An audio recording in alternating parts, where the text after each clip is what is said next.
உயிரோடு இருப்பவரை கல்லறையில் தேடுவது ஏன்? இயேசுவில் பிரியமான சகோதர சகோதரிகளே, நம் ஆண்டவர் இயேசு கிறிஸ்துவினுடைய உயிர்ப்பு பெருவிழாவை நாம் பெரும் மகிழ்ச்சியோடும் உற்சாகத்தோடும் இந்த நடு ராத்திரியில் கூட கொண்டாடி கொண்டிருக்கின்றோம். மறைவுரை ஆரம்பிக்கிறதுக்கு முன்னாடி ஒரு சின்ன 2 கேள்வி. இதுக்கு யார் சரியாக பதில் சொல்கிறீங்கன்னு பார்ப்போம். இயேசு உண்மையாக உயிர்த்தெழுந்தாரா? உண்மையாக இயேசு உயிர்த்தெழுந்தாரா? உயிர்த்தெழுந்தார். இயேசு உண்மையாக உயிர்த்தெழுந்தார். 2வது கேள்வி, அவர் உயிர்த்தெழுந்ததற்கான ஆதாரங்கள், சான்றுகள் எங்கே இருக்கிறது? இயேசு உயிர்த்தெழுந்தார் என்பதற்கான சான்றுகள் வெறும் கல்லறை, திறக்கப்பட்ட கல்லறை.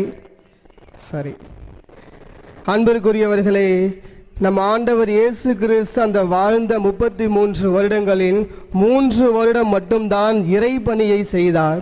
அப்படி அந்த இறைப்பணியை செய்கின்ற போது 12 சீடர்களும் திருத்தூதர்களும் அவரோடு இருந்தார்கள். அது மட்டும் இல்லாமல் 72 சீடர்களும் இயேசுவோடு இருந்தார்கள். அவர் எங்கெல்லாம் சென்றாரோ, அவர் என்னெல்லாம் செய்தாரோ, அற்புதங்களையும் அதிசயங்களையும் கண்கூடாக பார்த்தவர்கள் இந்த திருத்தூதர்கள். ஆனால் இயேசு உயிர்த்து விட்டார் என்று அந்த பெண்கள் திருத்தூதர்களிடம் சொல்லும்போது அவர்கள் நம்பவில்லை. இயேசு உயிர்த்தெழவே இல்லை, நாங்கள் நம்பவில்லை என்று முதலிலே பேதுரு ஓடி சென்று கல்லறையை பார்க்கின்றார். கல்லறையில் வெறும் காலியாக மட்டும்தான் இருக்கிறது. அப்படி என்றால் அவர் முதலிலே இயேசு உயிர்த்தெழவில்லை என்று தான் நினைத்தார். அவர் உயிர்த்தெழுந்திருக்க மாட்டார், அவ்வளோதான், கதை முடிஞ்சிடுச்சு, இதுக்கப்புறம் நம்ம பழையபடி மீன் பிடிக்கவே போகலாம் சொல்லி நினைத்து கொண்டிருந்த அந்த சூழலில் தான் அந்த பெண்கள் வந்து இந்த மாதிரி இயேசு உயிர்த்தெழுந்துட்டாரு சொல்லி சொல்லும்போது அவர் நம்பவில்லை. அந்த கல்லறைக்கு சென்று பார்க்கின்றார். இல்லை, அவர் மட்டும் அல்ல, தோமையாரை எடுத்துக்கொள்ளுங்கள். இயேசுவோடு ஒன்றாக இருந்தவர் தான். ஆனால் அவர் சொல்லுவது, அந்த காயங்களை என் விரலை விட்டு பார்த்தால் மட்டுமே நான் நம்புவேன் இயேசு உயிர்த்து விட்டார் என்று, அதுவரை நான் நம்ப மாட்டேன் என்று சொன்னார்.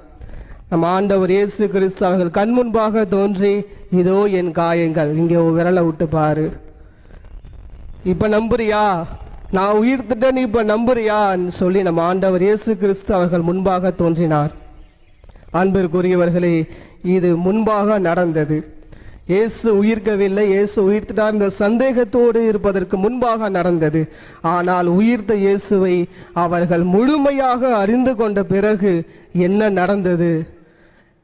பிலாத்துவும் மற்ற அனைத்து விதமான அரசு அதிகாரிகளும் இயேசுவை பற்றி அறிவிக்கக்கூடாது, நற்செய்தி அறிவிக்கக்கூடாது, அவர் உயிர் தெழுந்து விட்டார் என்று சொல்லக்கூடாது என்று கண்டிப்பாக கட்டளை போட்ட பிறகும் பேதுருவும் சீடர்களும் ஒன்றாக இணைந்து இயேசு உயிர் தெழுந்து விட்டார் என்று நற்செய்தி அறிவிக்கிறார்கள்.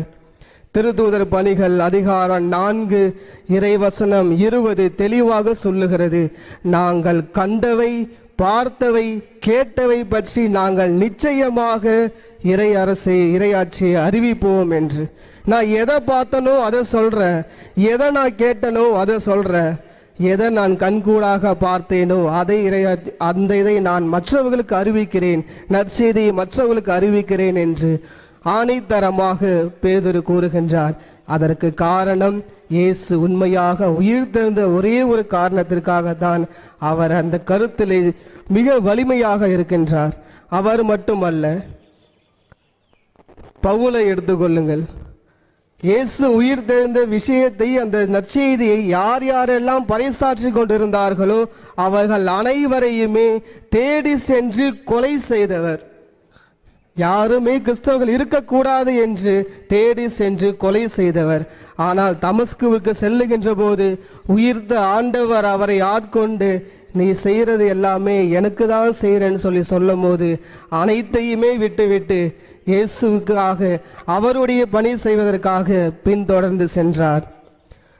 ரோமை எழுதிய திருமுகத்திலே அதிகாரம் 8 இறை வசனம் 38 திருத்தூதர் பவுல் அழகாக ஒரே ஒரு வார்த்தை சொல்லுவார். இயேசுவின் அன்பு என்னிடமிருந்து எவற்றை கொண்டு பிரிக்க முடியும்? எதை கொண்டுமே இயேசுவினுடைய அன்பு என்னிடம் இருக்கின்ற இயேசுவினுடைய அன்பை எதை கொண்டுமே பிரிக்க முடியாது. காரணம், என் ஆண்டவர் உயிர்த்து விட்டார், உயிரோடு இருக்கின்றார். அவர் இறந்து போனவர்களின் கடவுள் அல்ல, மாறாக உயிரோடு இருப்பவர்களின் கடவுள். என் ஆண்டவர் உயிர்த்து விட்டார், அவருடைய அன்பிலிருந்து நான் எப்பொழுதுமே பிரிய மாட்டேன் என்று தன்னுடைய திருமுகத்திலே அழகாக சொல்லுகிறார். திருத்தூதர்கள் மட்டும்தான் இயேசுவினுடைய உயிர்ப்பை உணர்ந்தார்களா என்றால் அதுவும் இல்லை. அதற்கப்புறம் வருகின்ற அனைத்து விதமான புனிதர்கள், மறைசாட்சிகள், வேத சாட்சிகளாக மரித்த திருச்சபையில வேத சாட்சிகளாக மரித்த அனைவருமே உயிர்த்த ஆண்டவரை உணர்ந்ததால் தான் இன்றும் அவர்கள் நம் மறைசாட்சியாக புனிதர்களாக நாம் அவர்களை மதிக்கின்றோம். அந்த அளவு கூட போக வேண்டாம், நம்ம இடத்துக்கு வருவோம். நம் ஆண்டவர் இயேசு கிறிஸ்து உயிர்த்த ஒரே ஒரு காரணத்திற்காக தான் இந்த நெல்லித்தோப்பில் இவ்வளவு பெரிய ஆலயம் கட்டப்பட்டு இருக்கின்றது. இவ்வளவு மக்கள் அனைவருமே இன்று ஒன்றாக கூடி இருக்கின்றோம். இதற்கு காரணம் நம் ஆண்டவர் இயேசு கிறிஸ்து உயிர்த்து விட்டார். அன்பிற்குரியவர்களே, இயேசுவினுடைய இந்த உயிர்ப்பு பெருவிழாவை நாம் பெருமகிழ்ச்சியோடு கொண்டாடி கொண்டு இருக்கின்றோம். பட்டாசு வெடித்தோம், நல்ல ஒரு சவுண்ட் எஃபெக்ட், நல்ல வானதூதர் மாதிரி பிள்ளைகள் எல்லாமே அதனுடைய தத்துரூபமாக நாம் பார்க்கப்பட்டோம். ஆனால் இந்த உயிர்ப்பு பெருவிழா உங்களுக்கும் எனக்கும் உயிர்த்த ஆண்டவர் இயேசு எதை சொல்லுகிறார்? உண்மையாக நான் உயிர்த்து விட்டேன், கல்லறையிலிருந்து நான் உயிர்த்து விட்டேன், நீ உயிர்த்தெழுந்தாயா? இந்த கேள்வியை உங்களையும் என்னையும் பார்த்து இன்று உயிர்த்த ஆண்டவர் கேட்கின்றார். நான் கல்லறையிலிருந்து உயிர்த்தெழுந்து விட்டேன், நீ உயிர்த்தெழுந்தாயா என்று. நிறைய தடவை இந்த கதை கேட்டிருப்பீங்கன்னு நினைக்கிறேன். தவ காலத்தில் ஒரு கணவன் மனைவி 2 பேருமே அந்த வீட்டில் கணவர் பார்த்தா ரொம்பவும் குடிக்கிற ஒரு ஆள். எப்போ பார்த்தாலும் 24 மணி நேரமுமே குடிக்கிறது தான் வேலையே. அப்படி இருக்கிற ஒரு கணவர் தவ காலத்தில் முதல் நாள் விபூதி போதனை ஆரம்பித்த உடனே இதுக்கப்புறம் நான் இந்த 40 நாளும் குடிக்க மாட்டேன், வீட்டில் மனைவி சொல்கிறத கேட்பேன், பசங்களுக்கு என்ன வேணுமோ அதை நான் செய்வேன்னு சொல்லிட்டு 40 நாளுமே சரியான ஒரு கணவராக அந்த 40 நாளும் போகுது தவ காலத்துக்கு. ஈஸ்டர் இன்னைக்கு நைட்டு அந்த மனைவியானவர் ரொம்ப சந்தோஷப்பட்டாங்க. அப்பா 40 நாள் என் கணவர் குடிக்காமல் நல்லபடியாக இருக்கிறாரு, இதுக்கப்புறமும் அவர் குடிக்க மாட்டார் அப்படின்னு சொல்லி கோயிலுக்கு நல்ல மனசோட கடவுளுக்கு நன்றி சொல்லிட்டு வேண்டிக்கிட்டு வீட்டுக்கு போகிறாரு. வீட்டுக்கு போய் பார்த்தா கணவர் மறுபடியும் ஆரம்பிச்சிட்டார்.